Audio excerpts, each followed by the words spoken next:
This is the first video I ever shot on a solo walk. I splashed around at Washpool. Did I get my boots wet? I did echo testing at every bridge or viaduct I went under. But I never did get to see the rocks in Codrington Quarry up close and personal, as was the plan for this solo adventure. Join me! On a grey, gloomy morning, this is the old Tump, and off I head.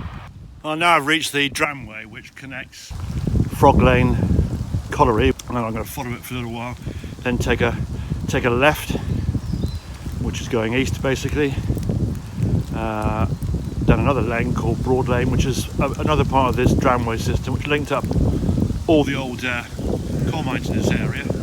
Horse-drawn trucks full of coal, taken I think as far as the River Avon. I have the strange compulsion to do this. Oh! No, not very good on the Tarzan call, or indeed the echo.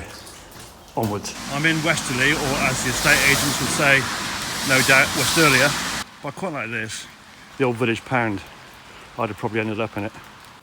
Well, I'm just below Beanwood Farm, just outside Westerlia, and just coming off the Carboniferous Coal Measure rocks and about to go up onto this little mini escarpment. It's made out of Jurassic rocks, so somewhere roughly where those hedges are is probably the boundary, and I'm just detouring around this damp patch, which is spring. At last I can see something of a view. Okay, may not be much to you as a view, but it's the first one I've had today. That's the Cotswold Edge running down towards Bath. The bridge over, not the River Kwai, bridge over the M4 just beneath Martin Junction, which is away in that direction to the Cotswold Edge, and then that way leads you down to Bristol. Onwards we stomp as I drop down slightly lower, going down towards the village of Hinton, and then got quite a nice climb up to the top of the Cotswold Edge to complete the morning's festivities.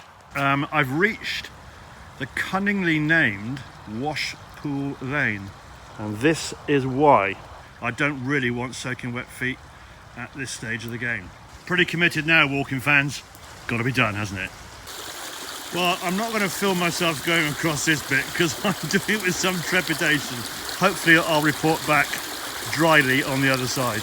Your correspondent, walking fans, has made it across the stepping logs. It looks like they're actually made of concrete. The first one was very wobbly. So Washpool Lane, you sucker. Done. On we go. Coffee time. I've done about 10 kilometres, which is about 6 miles, and I'm at the coffee spot of Hinton Common. I have had to do a bit of road walking in the last 10 minutes or so, which was tedious, but the route across the fields was blocked off. I'm just about to fuel up, and then a stiff climb up Hinton Hill, so named after the great Chelsea centre-back. Marvellous comb over he had. Just gone noon, so I've been walking for 3 hours now, looking down on the Cotswold Way, which runs alongside that prominent field boundary and hedge down there, down towards the tiny hamlet of Durham.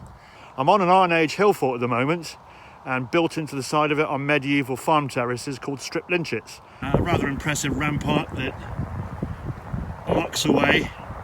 There's the rampart, that's pretty impressive from this side, and the remains of a defensive ditch as well.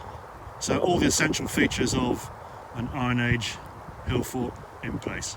Those are strip lynchets and medieval farm terraces where all available land was up for cultivation with a booming population in England.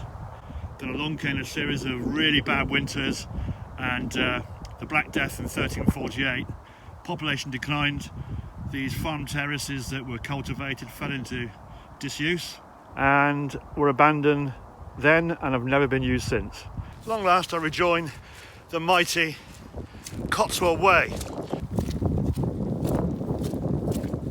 I feel strangely contented to be walking along it.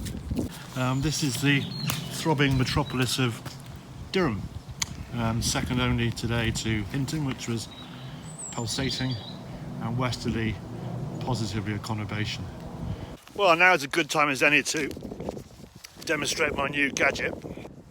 water hydration system. I've got a bladder in my backpack, feeding another bladder obviously. Works brilliantly.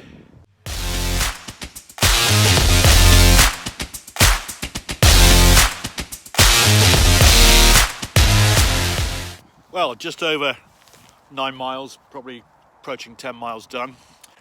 Just sat down, or collapsed more like it, for a spot of lunch. Had a nice sourdough, brie and Mrs. Ball's chutney sandwich as I sit in some random field and the drizzle comes down. Enjoying a cup of coffee. Gear is holding up. Delighted with the jacket and its lightweight properties. Well, somewhat unsportingly, my geological delights are going to be thwarted by 2 barbed wire fences and a whole load of brambles, because over there is the sod it. Doesn't look like I'm getting in. I'm not so sure about Codrington. It should be more Clodrington, but it don't have clod on your boots. Look at the state of that. Gone 3 o'clock now, so not much more than an hour of light left. What I really enjoy when I'm out walking is talking. And Billy Notemay's today, Andy couldn't make it. I've made lots of little video clips, mainly to amuse myself. I've always liked the sound of my own voice. Just endured a really horrible part of the walk today. I had to walk for about 20 minutes close to, or actually on the edge of the Codrington Road, which is the busy one going up to the Tormarton M4 junction. I'm now heading towards Wapley. So a decent day out, breaking the monotony of lockdown 3. I've hardly thought about the general ghastliness that goes on these days. Been good for the spirit and the soul. Not the greatest of scenery on this walk. Well, that strange compulsion's coming over me all over again. This is the proper viaduct, Culprit Heath, bottom of Ram Hill. Right, this is perfect. Up the gas! Bit of echo there. Well, that's the best part of 17 miles done. Back in the village. Last little climb up West Ridge to the highest point in Frampton, more or less. There's nobody around in the streets at the moment listening to me make a dick of myself, but not that I really mind. And don't forget, follow me. I'm Steve, the PonyTailed Pensioner.